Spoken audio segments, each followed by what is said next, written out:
दुसऱ्या टप्प्यातील लोकसभा निवडणुकीच्या प्रचार तोफा थंडावल्या। दुसऱ्या टप्प्यासाठी देशभरात 26 एप्रिलला मतदान।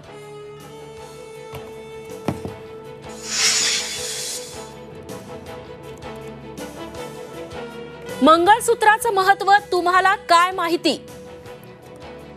उद्धव ठाकरेंचा पंतप्रधान नरेंद्र मोदींना टोला। मंगळसूत्रावरून राजकारण तापलं।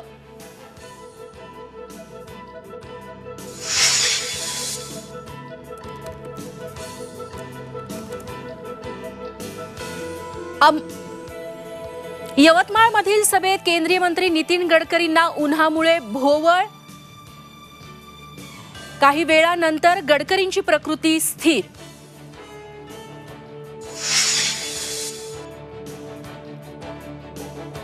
अमित शहांकडून शरद पवारांचा समाचार।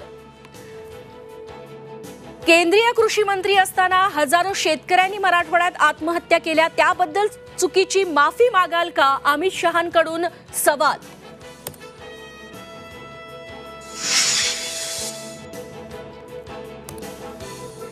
निवडणुका ईव्हीएम वरच होणार, सुप्रीम कोर्टाचं स्पष्टीकरण। महाविकास आघाडी आणि इंडिया आघाडीला मोठा धक्का।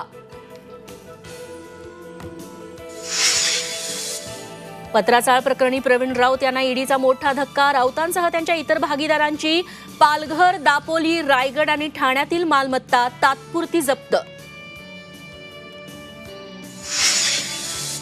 आणि राज्यात पुढील 4 ते 5 दिवसात मेघगर्जनेसह पावसाची शक्यता। विदर्भात तुरळक गारपिटीची शक्यता, हवामान विभागाचा अंदाज।